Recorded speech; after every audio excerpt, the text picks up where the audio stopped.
his approach to the Middle East conflict, the Arab-Israeli conflict, is, as I know Dr. Freedman will suggest, current, alive, and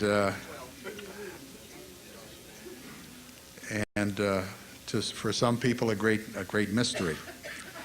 But Professor Freedman will do much to unravel that. Dr. Freedman is a longtime friend of this organization. He discussed its founding before it was founded, and he is presently a member of our Board of Trustees. He first spoke before this council in May of 1981. He spoke again a decade later, 1991, and 11 years later, he's back again. And that parallels his career in Baltimore, of course. He's been here at the Baltimore Hebrew University for 27 years. He served there as a professor of political science with great distinction, served the institution as its president for a number of years, is well known within the community. He's highly respected as a scholar of the Middle East and Russian affairs, nationally and internationally. He's one of those people whose energy I've always been awed by. He's the author of 4 significant studies of the Soviet Union.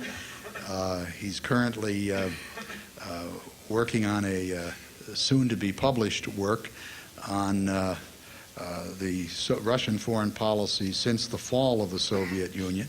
He's edited 13 books on the Middle East, and he's working on a soon-to-be-published work on the foreign policy entitled The Middle East into the 21st Century. Professor Freedman is a graduate of the University of Pennsylvania in diplomatic history. His PhD as well as his master's degree are both from Columbia University in political science. He consults with the State Department, with the CIA. He's been a commentator on all the major news networks, as well here as well as in Great Britain. He's been a head of U.S. delegations abroad. He's served on U.S. delegations. He's gone with the Brookings Institution to discuss policy with Palestinian leaders. In short, he's been extraordinarily active in a variety of ways, all focusing upon his primary and central interests in the Middle East and the Russian area. I'm looking forward to the unraveling of the topic. It's my great pleasure to present to you Dr. Robert Freedman.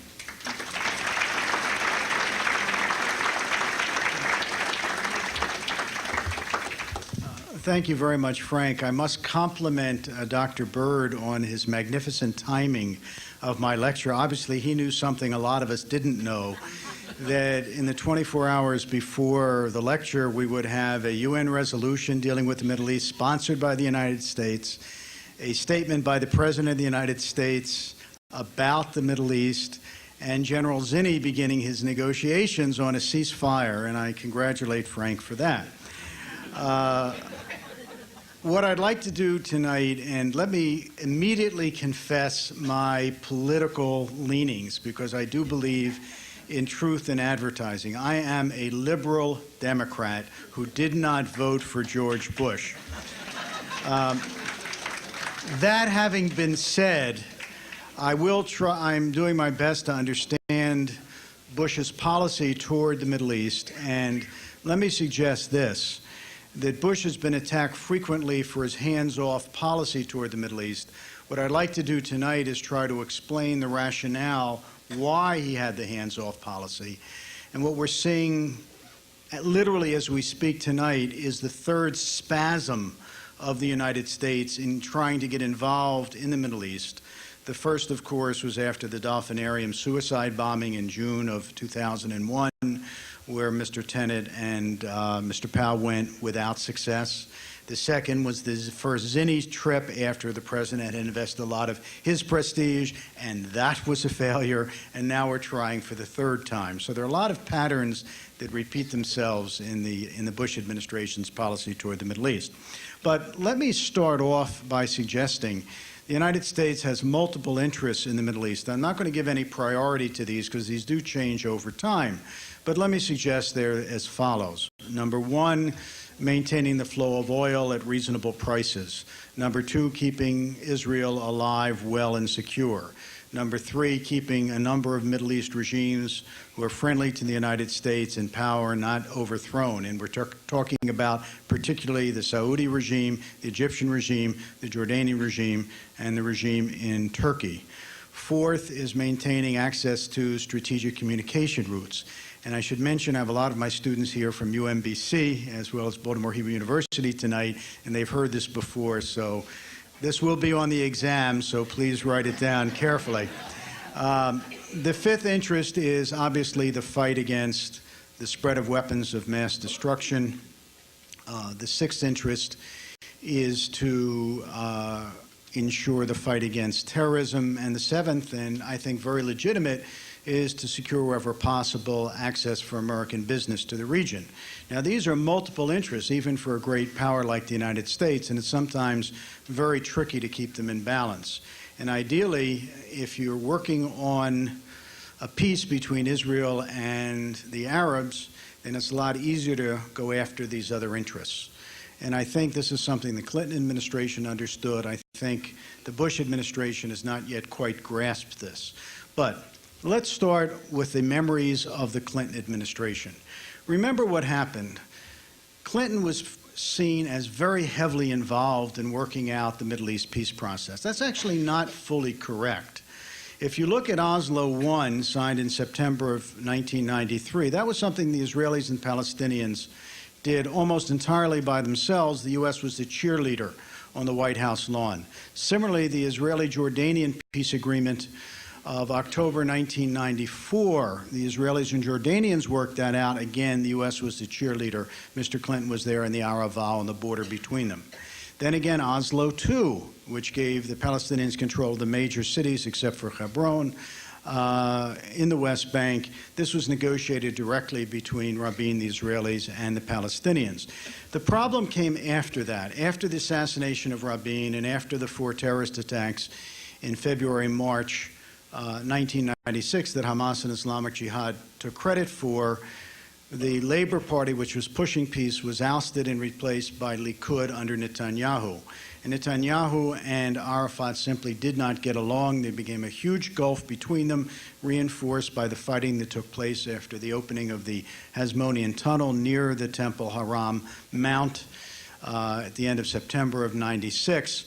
So the U.S. had to step in to try to work out the next set of agreements. It was Dennis Ross, the special ambassador for the Middle East, who worked out the Hebron Agreement of January 1997, which gave the Palestinians 80% of the city of Hebron and called for some additional Israeli withdrawals.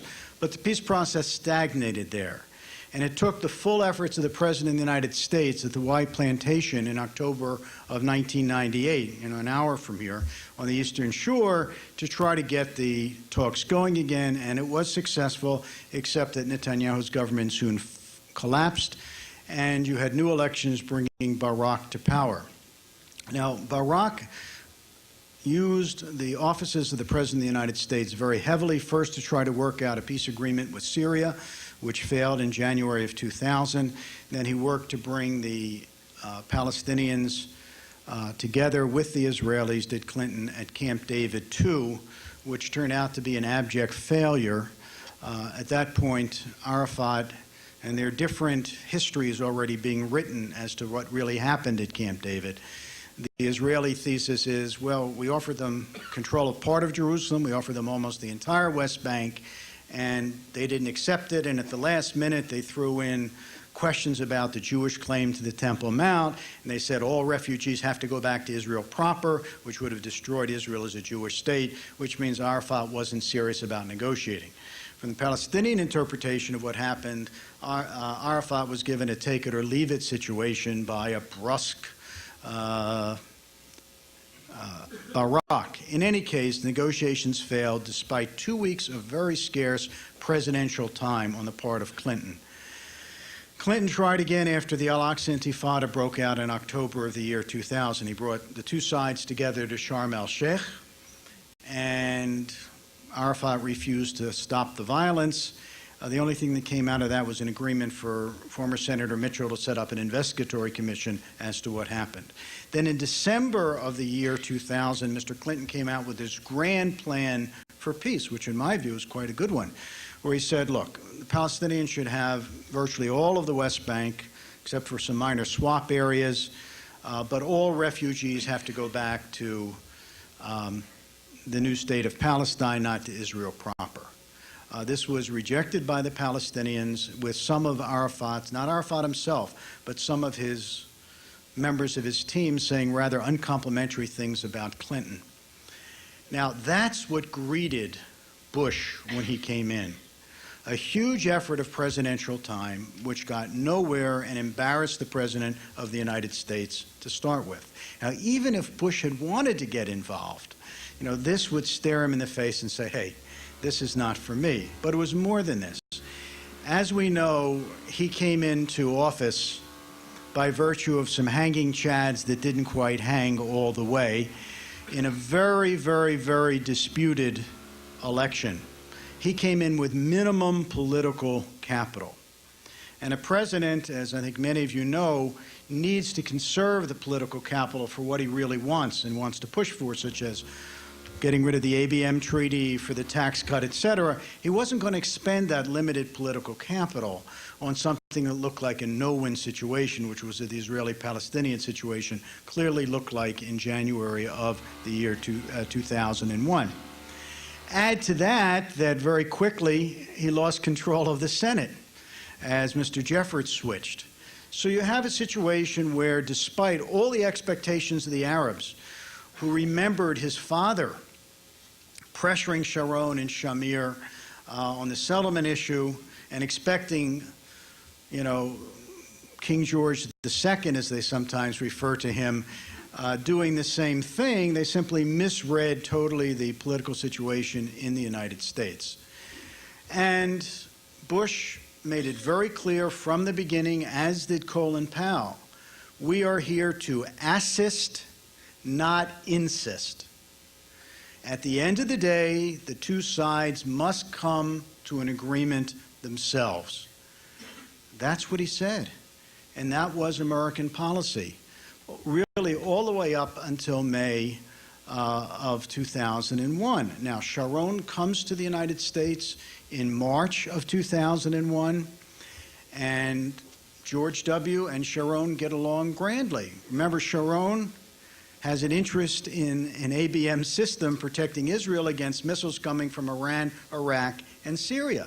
George W. Bush has an interest in an anti-ballistic missile system. So essentially, Bush was using Sharon to help him lobby for the ABM. Bush, even then, before September 11, took a very strong stand saying terrorism and violence must end before talks begin. And this was clear American policy, as set forth both by Powell and by George Bush. The interesting thing, though, Powell had made a trip to the Middle East just a little bit before Sharon came. And tell me if this doesn't sound familiar. He was going to try to build up Arab support for American policy on Iraq. And at that time, the idea was to get smart sanctions on Iraq, as opposed to the relatively weak, apparently, sanctions that existed. The Arabs said, no, no, no, you got to settle the Arab-Israeli conflict first. So this is a recurrent pattern, as we'll see in U.S. policy. In any case, after Sharon returned, and it was clear that the U.S. was not moving, Arafat moved to stage 2 in the violence. His main goal is very simple, which is to provoke the Israelis so they will retaliate in a massive way, which will then bring the Europeans and the Americans and perhaps the rest of the Arab world, which has been very reticent so far, into pressuring Israel. So the new policy, beginning at the end of March and into early April, was instead of just firing mortars at Israeli settlements on the West Bank, you start firing them into Israel proper. And sure enough, the Israelis went tromping into Gaza, getting some negative comments by Richard Boucher of the State Department, and saying, well, you shouldn't do that and you should get out. And there was some back and forth on this, but Ultimately, not much happened. And the situation continued to deteriorate, and America's Middle East allies, especially the Arab allies, but also Turkey, which has an interest in trying to solve the Israeli-Palestinian conflict, said, come on, America, do something. It was at this point the Mitchell report came out, if you remember, in the middle of May of 2001. And the Mitchell report was, again, I thought, a very good report. It didn't blame either side for starting the Intifada. What it just simply gave is this is the Palestinian interpretation as to how the Intifada began, and this is the Israeli interpretation. Rather, it gave a list of things the sides had to do to return to negotiations. First thing was a ceasefire. Second was a resumption of security cooperation.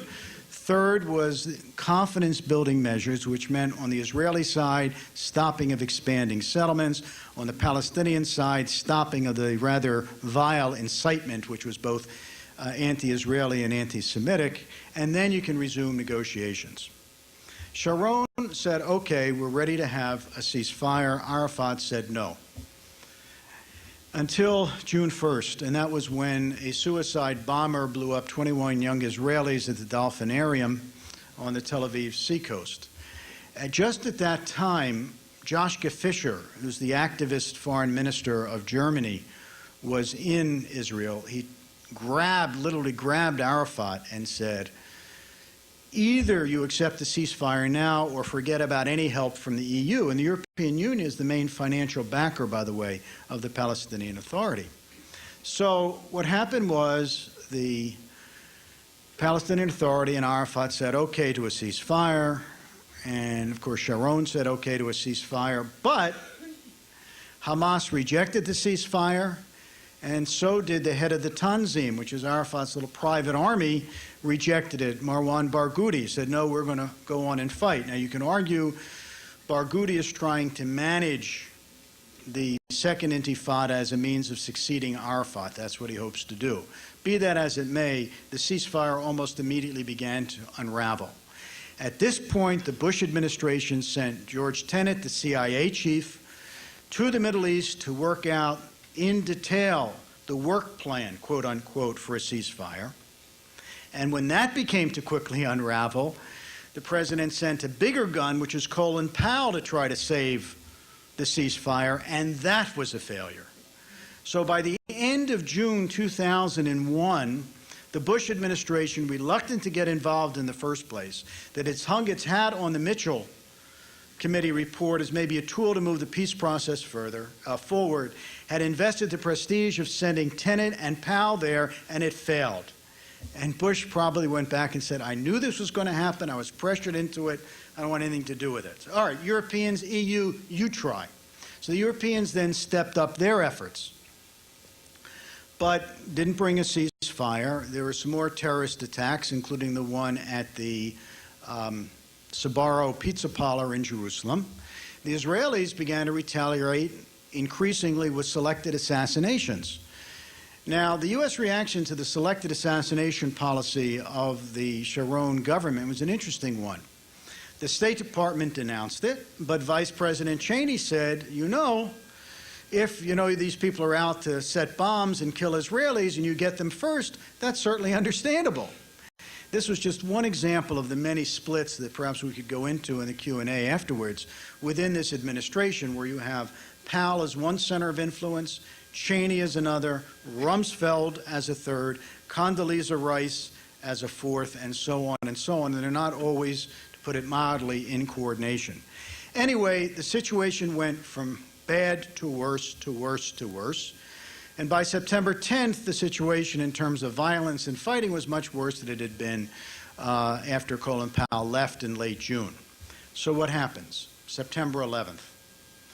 The U.S. seems to galvanize its policy again. You all know the story. Osama bin Laden is calling for a worldwide uprising of Muslims against the United States, and President Bush tries to demonstrate this is a war on terrorism, not a war on Islam. He meets with American Muslim leaders almost immediately, which is a very good move for the sake of those Muslims living in the United States, most of whom, by the way, or the grand majority of whom had left authoritarian regimes in the Middle East to live in freedom here.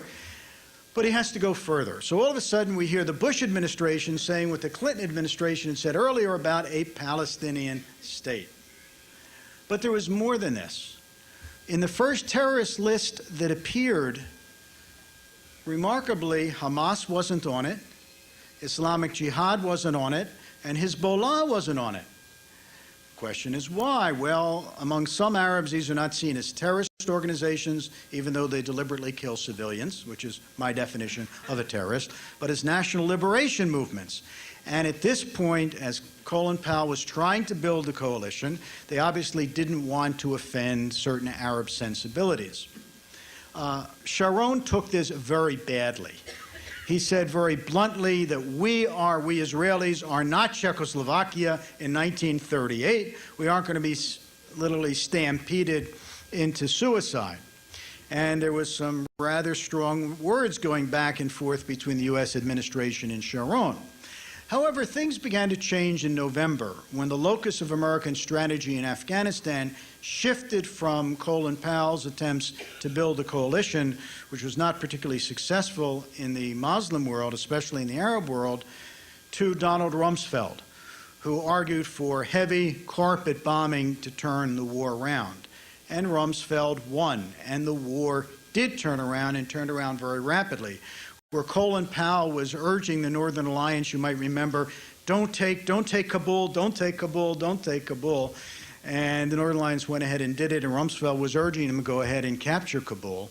You know, as some of you may remember, the story in World War II when one of our more aggressive generals captured a German town, and the Allied command said, "You're not supposed to have captured the town." And he said, "Well, do you want me to give it back?" Anyway, the point of the matter here is very interesting. The Taliban/Al-Qaeda forces left fully operational tanks running. They could have fought. They left a lot of their young Pakistani recruits literally to die or be captured while they disappeared. This began to give a very bad name to Osama bin Laden, and there's an easy way to test this. After September 11th, they looked at how much an Osama bin Laden t-shirt was going for in Pakistan, fetched a high price. After this military disaster, when the Taliban up and ran, you could only sell an Osama bin Laden t-shirt at a discount. And, you know, but this began to have some interesting effects on American policy. A, lo and behold, the Muslims of the world didn't rise up against the United States. B, the Arabs of the world didn't rise up against the United States. And then suddenly, and I would suggest not accidentally, Hamas, Hezbollah, and Islamic Jihad suddenly appeared on the terrorist list published by the United States. And the U.S. took a much tougher public line on Arafat against terrorism. Now, the U.S. came out with a new policy in November. It was a two-state solution for the Arab-Israeli conflict. It was articulated by Mr. Bush at the United Nations, although Mr. Bush did not meet Mr. Arafat at the UN, as you may remember. Why? In the words of Condoleezza Rice, you cannot both condemn al-Qaeda, referring to Arafat, and embrace Hamas and Hezbollah. And Mr. Bush said, there is no such thing as a good terrorist. This was made very, very clear, so the U.S. really toughened its policy. Then came the very important Louisville speech of November 19th by Mr. Powell, where he laid out in great detail the plan for a two-state solution. He said there had to be a viable Palestinian state, which meant it would be not a bunch of small cantons, but a real viable Palestinian state. Israel had to end the occupation, which did kill and humiliate civilians. But on the other hand, there had to be an absolute end of terrorism. Israel had to exist as a Jewish state, which meant, by the way, no mass return of Palestinian refugees to Israel, as Arafat had wanted in the Camp David II talks. And to implement this strategy, which, again, very much similar to the Clinton plan, he decided he was going to send General Zinni to the Middle East, trip one. General Zinni, this tough Marine, the idea was, if you send General Zinni, who can speak the same language as Sharon, a fellow general, and the Arab military, the Palestinian military, then you can work out a ceasefire. And the Secretary of State put his prestige on the line here, and President Bush put his prestige on the line here. Before the Zinni visit, Bush wrote 5 letters to Mubarak of Egypt, to Abdullah King of Jordan, to Crown Prince Abdullah of Saudi Arabia, then Ali of Tunisia, and King Mohammed of Morocco, literally imploring all of them to use their influence with Arafat to stop the terrorism so that peace talks could begin. What happens? Zinni comes. He's met with first terrorist attack. Zinni says, this is why we have to solve the problem. Then he's met with terrorist attack 2, 3, 4, and 5. Very clear it aimed at destroying the mission, including blowing up a bunch of young kids in Ben Yehuda Mall in Jerusalem, and then a bus in Haifa. At this point, Zinni is furious with Arafat and with the terrorists. So is Bush, and the Zinni mission comes effectively to an end. At this point, belatedly, Arafat wakes up to the realization that he's alienated the only group the U.S. can bring effective pressure on Israel. So on the 16th of December, he issues a speech condemning terrorism and urging and trying to get everything under control. But what doesn't he do? The European Union, which had been his main backers, were also furious at this time. They called publicly to root out Hamas and Islamic Jihad, rip out the terrorism, and start the talks. Arafat didn't do this. He negotiated with Hamas and Islamic Jihad to try to get them to stop the conflict. Needless to say, this was not satisfactory to the Israelis, who essentially boxed him up in Ramallah and destroyed the personal symbols of his power, such as his helicopters, et cetera, et cetera, et cetera. Nonetheless, things seemed to be quiet for the next 2 weeks, more or less, with some minor incidents, until the beginning of January. The beginning of January, an armed ship came from Iran called the Kareen A, filled with Katyusha rockets and C4. C4 is an explosive. In my earlier incarnation, I was an infantry officer I used to use. Few pieces of C4 could bring down this building with no trouble. This is not a self-defense weapon. This is a weapon of terrorism. The U.S. was furious. Arafat said, I know nothing about this, even though he's the paymaster and signs off on virtually every chit for every Palestinian expense. It reminded me at the time, I must say, and a number of you are old enough to remember the TV series Hogan's Heroes, where the German Sergeant Schultz says, I know nothing, you know. Anyway, this was exactly the same thing, which totally undermined Arafat's credibility and essentially gave Sharon more and more of a free hand. Now, 5 days after the ship was captured, Hamas broke the ceasefire by launching an attack against an Israeli position in Gaza, saying the justification for this was the Israeli capture of the armed ship. The Israelis then responded by assassinating one of what they saw as a terrorist leader, and the cycle of violence, such as it was, began again. Now Arafat's in a pickle. You know, he's got the U.S. really against him. He's got the EU against him. What do you do? So he reverts to the old policy. All of a sudden, there's a rapid step up of suicide bombings, 20 suicide bombings in the last 2.5 months. Now, what's the strategy here? Get the Israelis to try to overreact, and then you'll be able to get some, hopefully, some Western pressure. So the Israelis began to react, and to react heavily. And the Arabs, again, were calling, you Americans have to do something, have to do something, have to do something. Now, Colin Powell was interviewed in the New York Times exactly 2 weeks ago today, on the 28th of February. And he was asked, why don't you do anything? Why don't you do anything? This is what his reply was. Well, we have not put the Arab-Israeli conflict or the Israeli-Palestinian conflict on the back burner. When people ask us to get active, what that usually means is, quote, go and force the Israelis to do something. That's what many people think when they say get more engaged. Or you're standing on the sidelines. You haven't made Israel blink in the face of this violence. So as of 2 weeks ago, Powell wasn't willing to do anything. And suddenly there emerges again a new plan. The Mitchell plan was there. Now the Saudi plan comes forth. And the Saudi plan looks awfully good. Now, if one doesn't want to discount the theory that the Saudis came up with their peace plan to try to improve their image in the United States, given the fact that 15 of the 19 hijackers were Saudis, if you just disregard that for a minute, in content, it's a good plan. What does it say? At least what it said initially before it was watered down the latest Arab foreign ministers meeting.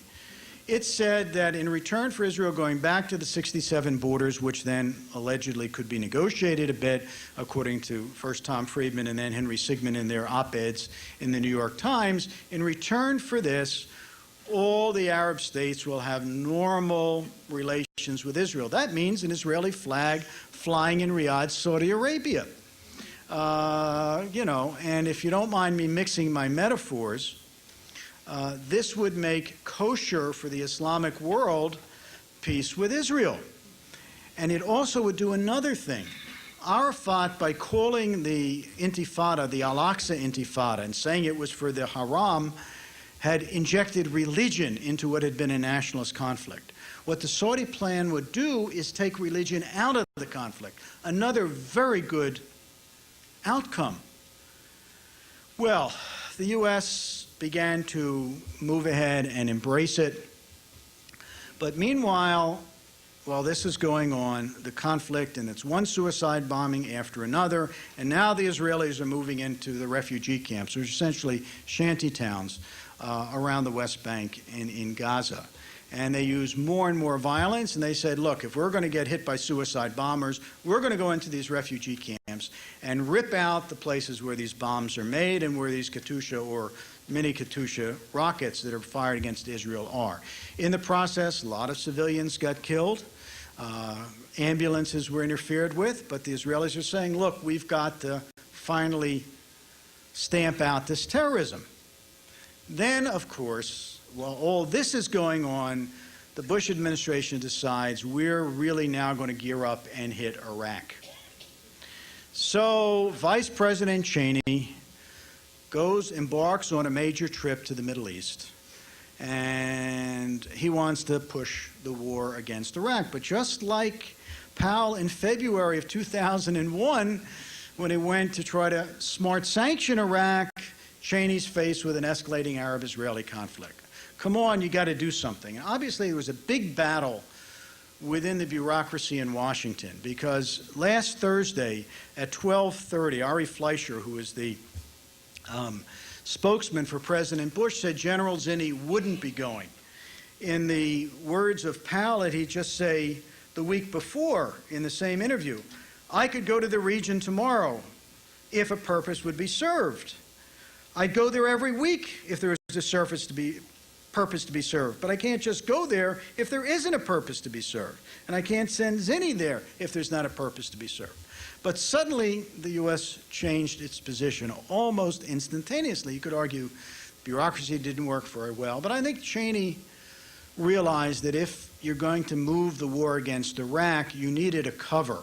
And sending General Zinni to the region is a good cover. Okay, you're talking to me about the Arab-Israeli conflict? I appreciate that, but look, Zinni's back, and he's trying to negotiate a ceasefire. Let's us talk directly about dealing with Iraq. I think this is the purpose in dealing with al-Qaeda. So essentially, it's a cover for Cheney's flank on the one hand. And of course, to make it work very nicely, the president, for the first time, introduced a resolution at the UN. And if you look at the text of the resolution, it goes right along with everything else. Two-state solution, end of terrorism, and it's one of the few resolutions that both sides agreed with. It called for all concerned to ensure the safety of civilians, demands an immediate cessation of all acts of violence, including all acts of terror, provocation, incitement, and destruction, and affirms the vision of a region where two states, Israel and Palestine, live side by side within secure and recognized borders. And then the President himself, as you may have heard his press conference yesterday, says that the Israeli escalation to root out these bombers and so forth was not helpful. Now, that's a relatively mild term. Again, the State Department sometimes takes a stronger term. All right. So in summing up, what have we learned from the first year and 2 months of this administration?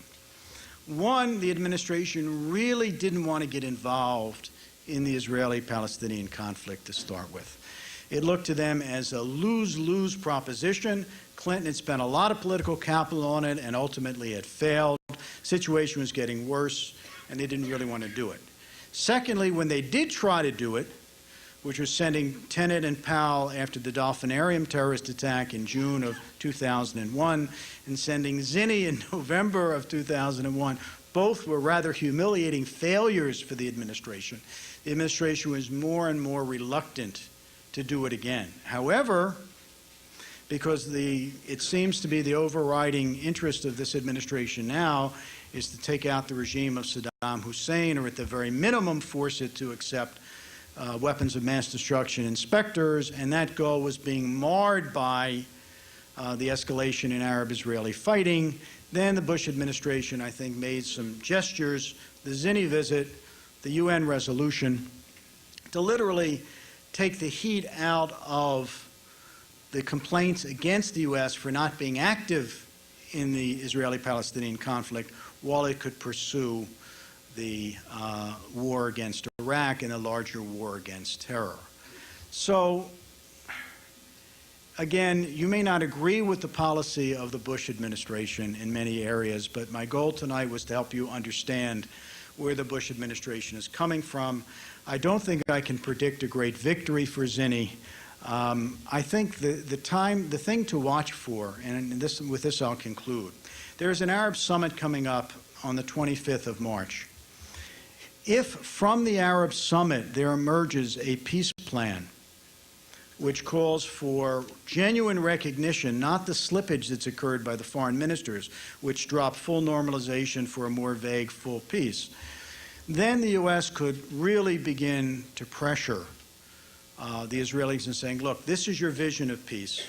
The Arabs are serious about it. That, in turn, might bring the collapse of the Israeli government and might give something for the Labor Party, very big might, give something for the Labor Party to run on in a forthcoming Israeli elections. My great concern is that if there is no serious peace plan on the table and if the Israeli government collapses, then there'll be a right-wing victory in Israel, which will then take away any kind of limitations on what the Israelis are going to do to the Palestinians in response to terrorism. That's my concern. Whether that'll happen or not, however, is for the future to determine. And with that, let me conclude. Thank you.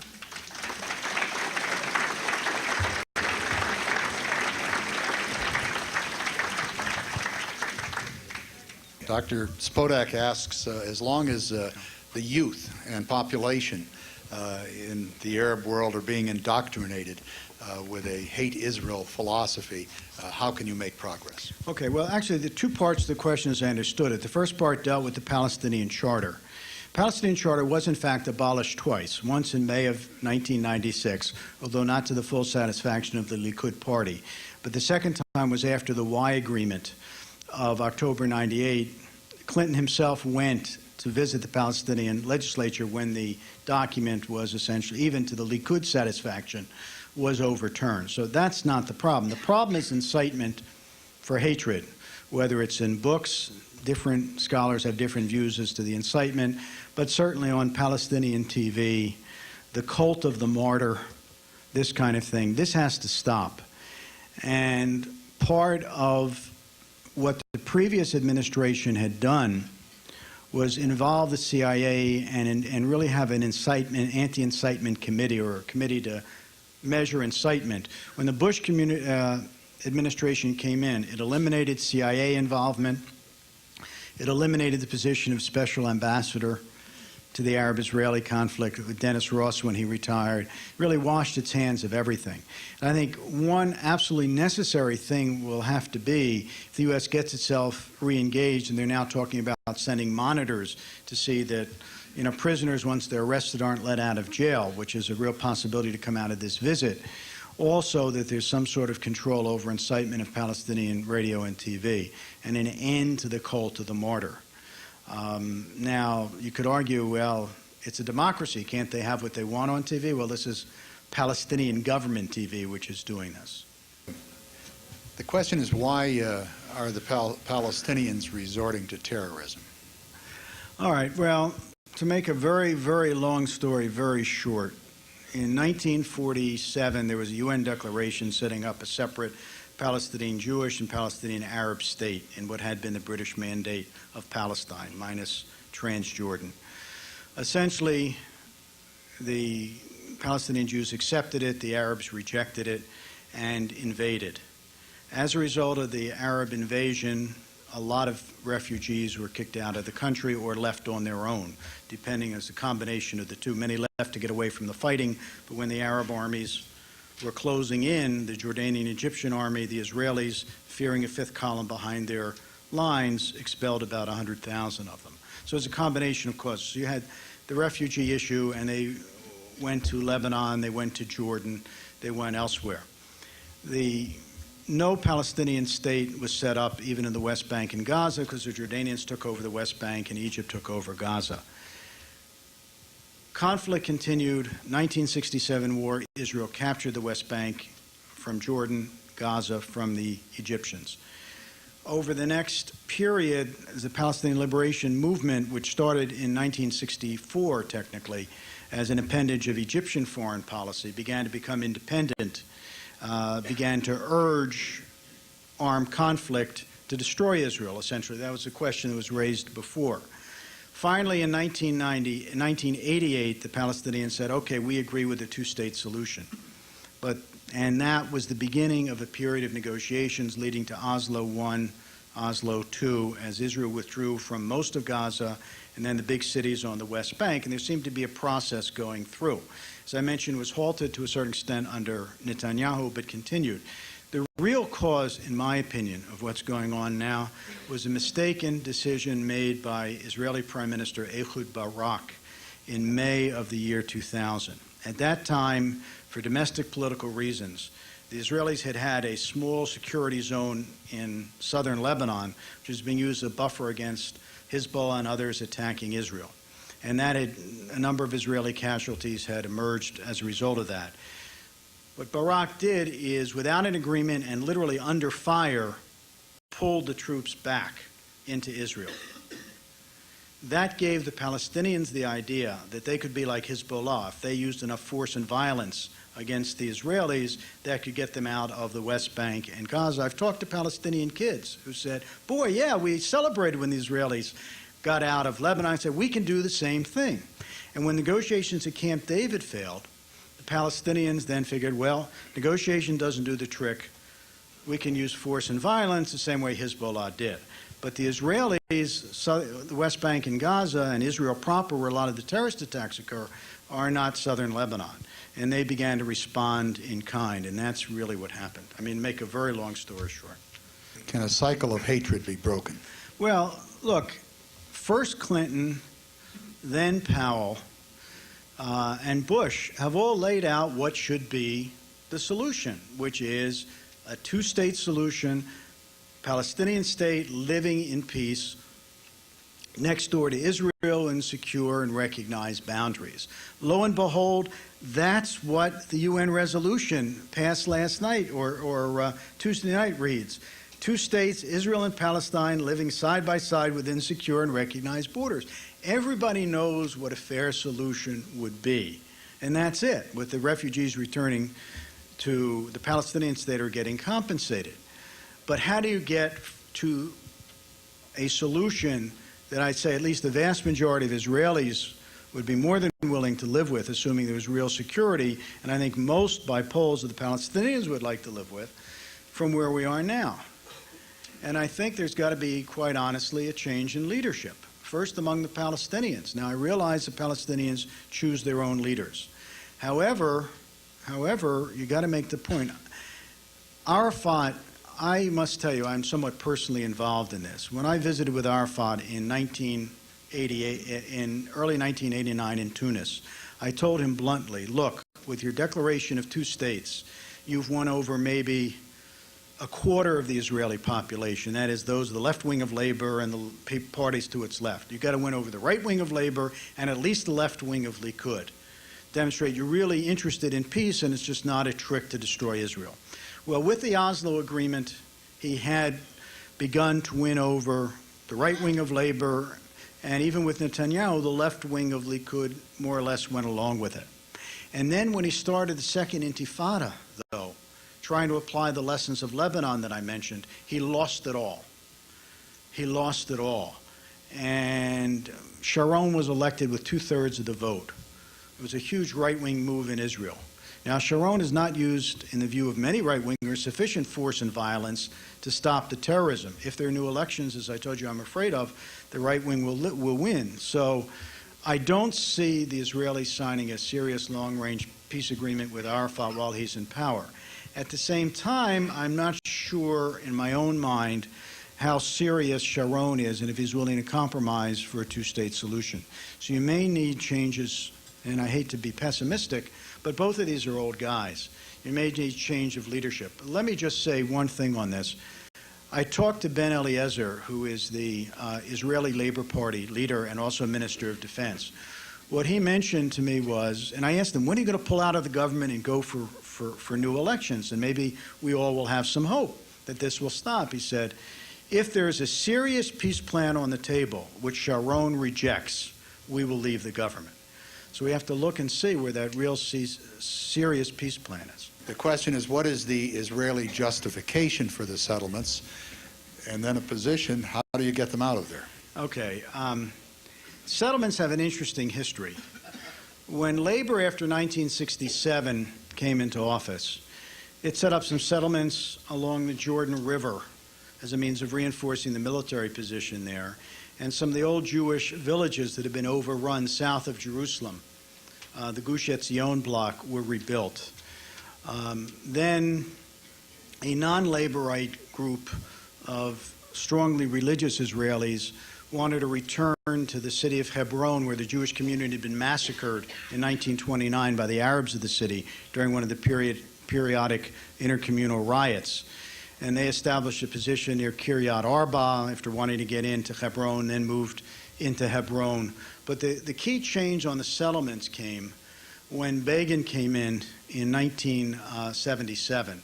His view was that this land is not occupied land, it's liberated land.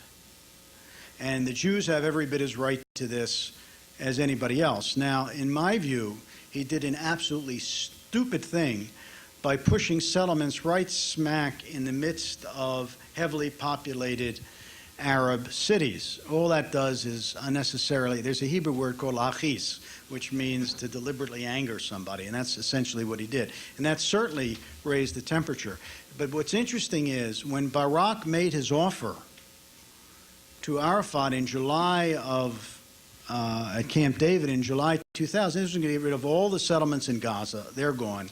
And the vast majority of settlements on the West Bank, and leaving just the fringe Ma'ale Adumim to the east of Jerusalem, the Gush Etzion block, and then some groups right over top of the highway between Tel Aviv and Haifa. And this was rejected. And this was, again, remember, in any kind of settlement, there's got to be a connection between Gaza and the West Bank. They've got to build a causeway, and that's got to go over Israeli land. And there's a natural trade-off for that for some of this other territory. And it could have been negotiated, but Arafat made a huge mistake in not negotiating it, and he's paying for it now. From your view, is Arafat a viable negotiator? And Well, if not, who might be? Okay, the problem is Arafat's worldview, as I understand it, goes something like this. We need to have the entire mass of Palestinians, sort of the Republican Big Tent theory of Ronald Reagan, if I can, again, mix metaphors. Hamas, Islamic Jihad, the refugees, and this giant grouping together, because that makes us stronger vis-a-vis the Israelis. And that's what we need to carry until we finally get to the Palestinian state. The problem is there are different interests in these various groups. Refugees want to go back to Israel proper. That's a non-starter for the Israelis. Some of the other groups want to have an independent state just on the West Bank and Gaza. Hamas and Islamic Jihad want to destroy Israel. So you've got three essentially different interests within the Palestinian movement. And he's jockeyed constantly back and forth between them. But, you know, the difference between a statesman and a politician is the politician worries about the next election, statesman worries about the next generation. My worry is that Arafat is not a statesman. He's just a politician trying to bring all these people together. And what the previous Israeli government has said, and what will, I think, be required of the current one if it stays in office, is any deal has to pass an Israeli referendum for peace. It's got to be good enough that the Israelis will vote for it. And again, I'm personally very concerned that anything with Arafat's signature on it might not hold. Are there other leaders? Yeah. Do they have the stature of Arafat within the movement or his juggling ability? No. But there are some. Abu Mazen, some people feel that he's been too much linked to graft and corruption, but he's clearly number two. Abu Ala, the Speaker of Parliament, with whom Peres, the Israeli foreign minister, has held extensive negotiations. The two military guys in control of the West Bank and Gaza forces. All of these are, I think, possible successors. Again, I go back to discussions I had with the labor leader, Ben Eliezer. He said he's talked to these people, and they're no less nationalistic than is Arafat, but they're much more realistic. So possibly they could make a deal. We'll see. Comment on the theory that the ultimate master plan of the founders of Israel was to control the larger Israel, create a greater Israel, including presumably the West Bank of today, and is not Sharon an agent of that same plan? Okay, the answer to the first question is no. Very simply, you have given the rendition of the so-called new historians of Israel, quote unquote, who've been the revisionists of the founding myth. In effect, if you look at what their writings are, all the so-called evidence for this simply doesn't exist. From Benny Morris's book, which is the clearest and most balanced exposition, to Ilan Pappé's book, which is by far off the far end. The basic situation was this, and let's be very realistic about this. Israel accepted, or the Zionist movement accepted, the UN resolution of November of 1947, dividing the mandate of Palestine into a Jewish state and an Arab state.